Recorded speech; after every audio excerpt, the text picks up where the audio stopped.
friends. Welcome to day 23 of 40 Days to Brave New You. And thank you so much for joining me. You are in your greatest partner, living inside. Living inside of who? Living inside of you and living inside of me. Father, Son, and Spirit. They have a plan, they have a purpose, and they love to live and move and have their being inside of you and inside of me. And they love for us to live and move and have our being inside of them, who lives inside of us. It's this whole circle. It's the circle of real life. It's a circle of true identity. It's the place of alignment. And in that place, God grants assignments in Him, through us, that a world will taste and see and know the goodness of God in the land where they're living. And guess what? This is the land. This is the land that we're living in right here. Us. We're the land. So, blessings today. Today in day 23, it's I am thankful. Thankfulness is a condition of the heart, and sometimes you have to teach yourself how to be thankful. If you came out of a negative environment, if you came out of a negative background, if your parents were unkind or your siblings were unkind and all you learned was to hate yourself or not like you or not like others or not like God or whatever, then you might be a negative person and not even know it. You might be negative on the inside where nobody sees. You might be so negative that you treat yourself with such dis-ease, where you are always stressed and you have a lack of peace. But that's not God's way. Here, today, what He has to say. Today, it's about thankfulness.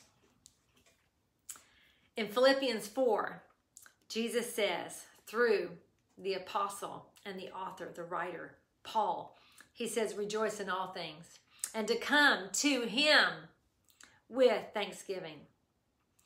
The writer told the people that were in great persecution, having trouble left and right.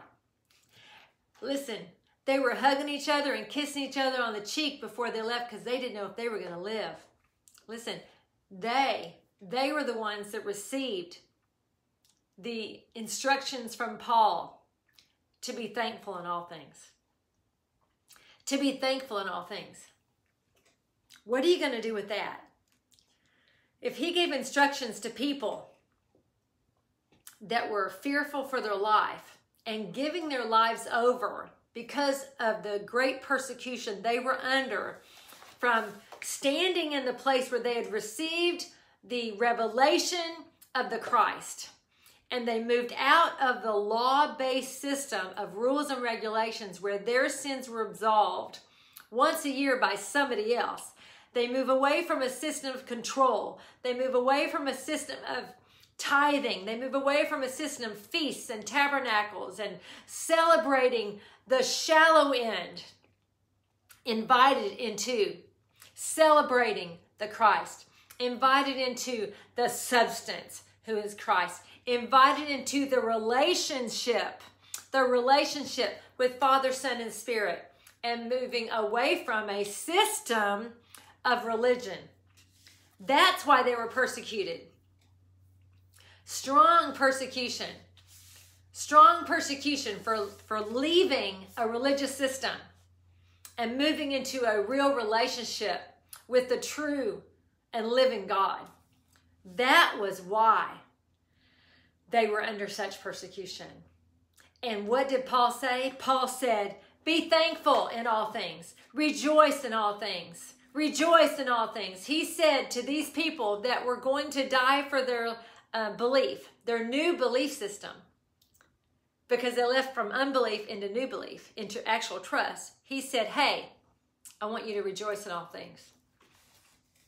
I have a feeling if you and I would choose to be thankful regardless of our circumstances, we would hear His voice differently. We would complain less and celebrate more. What do you think? So today's assignment with the mind is to think with your mind. My glass is full, not half empty. Choose to be thankful. And maybe you have a situation, a circumstance where things are going to hell in a handbasket. Everywhere you look, things are going to crap. And you don't know which way to turn. You turn left and things are dark. You turn right, things are dark. You go in front of you, things are dark. You turn back, things are dark. And you're like, what the hey? What do I do? Be thankful. Look for something to be thankful. Look at that thing that is empty. And can you tweak your perspective to see it half full? Can you tweak it to see full? Can you go from half full to full? Can you go from empty to half full? Can you meet yourself where you are and take yourself into a place where you see the good and not just the negative? That will help us see differently. And then the thought for the mouth today is, I'm strong in the Lord and the power of his might. I am filled with light. I'm filled with joy. I'm filled with rejoicing. I am well able to look at life in a positive light instead of a negative one. Being thankful, being gracious, being grateful. Looking at that thing that was said negative.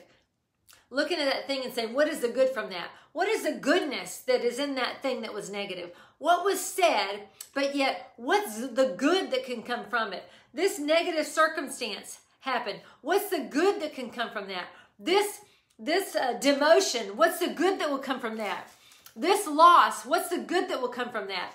Tweaking your perspective so that you're not defending yourself, so that you're not remaining in a place of complaint, but you're receiving a new direction for your life, because when you receive a new direction for your life, the people around you get a new direction for theirs. Because let me tell you, you are an influence where you are. You bring impact where you are. You, first of all, are the strongest influence for you. For you. You're the strongest influence for you. So if you're going to be an influence, start with you. And start with receiving truth and moving into a place of thankfulness and rejoicing and gratitude and celebration. Dance in the rain. Dance in the storm. Oh my goodness, this is a little thing, and you may think this is ridiculous, and I don't win every day. I don't win every time, but the other day, it had already started out. I don't know if you saw, I had an article about how my day started out where I was in agony, barely walking, and needed to go see a doctor about it. Had all these things that happened all day long. Some things I didn't even talk about. All day long, negative, negative, negative, negative, negative. And then, right when I'm about to leave, what happens is I spill this whole container of beef stew on my foot and on my floor. And it also went underneath the refrigerator. I'm like, wow. And I don't know, it's just the grace of God, but I literally started dancing. Like, woo, I spilled beef stew, and I'm not complaining. I'm celebrating, and I just went into this thing. I'm going to celebrate. I'm not going to complain. I'm going to celebrate this. I'm not going to complain. And I began to just celebrate. I said, thank you, God, you're protecting me. Something's got to be going on with this stew because it's falling all over the floor. So I'm just going to take this as a positive thing. I'm going to take this as a way you're protecting me and directing me. I cleaned that thing up. Craig came back around. Then we steamed the whole floor again. It's like, you know what? Positive things can come from negative situations. And that one, guess what that one was? That positive thing was my floor got clean. Now, you may not think that's a positive thing, but I'll just tell you what, that was a positive thing for my floor to get clean. So now, your movement for the day. Remember, this is about being thankful. Just take a breath and wonder, what is there to be thankful for? I know that any day we can complain about anything and everything. There's always something to complain about. Always. But I wonder if we stopped and we took a moment to rejoice instead. What if we considered 5 things to be thankful for? Can you think of 5 things right now that you can be thankful for? Oh, I know. It's not Thanksgiving. I get it. But every day is a day to be thankful when you know God. Maybe you have had some horrible things come your way. I want you to tweak your direction and tweak your perspective to move in the way of thankfulness regarding that thing that seems so dark and so dreary and so unknown and so scary. Let God make sense of your life as you trust God, moving forward from complaining to celebrating and from criticizing to being thankful. Now, this is the thought also. Maybe you're a negative person. Ask God to show you if there are certain specific experiences that have molded the way you think, that have caused you to be negative regarding people, regarding circumstances, regarding your self-image, regarding how you speak, maybe regarding your finances. Ask God to show you. Maybe someone died prematurely in your life and you didn't know how greatly that impacted you, and that's why you look at this specific situation the way it is. Maybe you have confusion in an area and you don't understand why you have confusion in that area. God can show you why, and sometimes the why is 95% of the issue. Just understanding. All right, I want you to read today Romans 8:35 out of the Passion Translation, if you can. I will read it right now because it's just awesome, and I think it will encourage you, and I'll close with that. I will close with that. Romans 8:35. Let's just check it out, shall we? A little encouragement from the Word. The Word is still relevant, guys. It is. The Word can still be very relevant in our lives. You don't throw away the baby with the bathwater. Romans 8:35. Check this out. Who could ever separate us from the endless love of God's anointed one? Absolutely no one. For nothing in the universe has the power to diminish his love toward us. Troubles, pressures, problems are unable to come between us and heaven's love.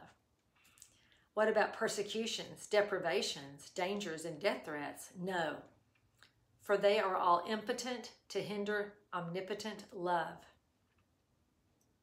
So I decree and I declare over you in this season of life, nothing can separate you from the love of God for you. Nothing, absolutely nothing. Nothing in the universe has the power to diminish God's love toward you. Your trouble, the pressure you're under, the problems that have come your way, they are unable to come between you and heaven's love. The persecution, the deprivation, the dangers, the death threats are unable to penetrate God's love for you. They are impotent to the omnipotence of God's love for you. I bless you today. This is day 23 of I Am Thankful, and that was Romans 8:35. I encourage you to read Philippians 4. Check out rejoicing during difficult situations. Check out being asked to say thank you in circumstances that make no sense. And see if it allows you to move in a different direction in your life instead of the direction you think you're headed. Maybe God can maneuver something in that just because your mouth speaks something different than the circumstances bring you.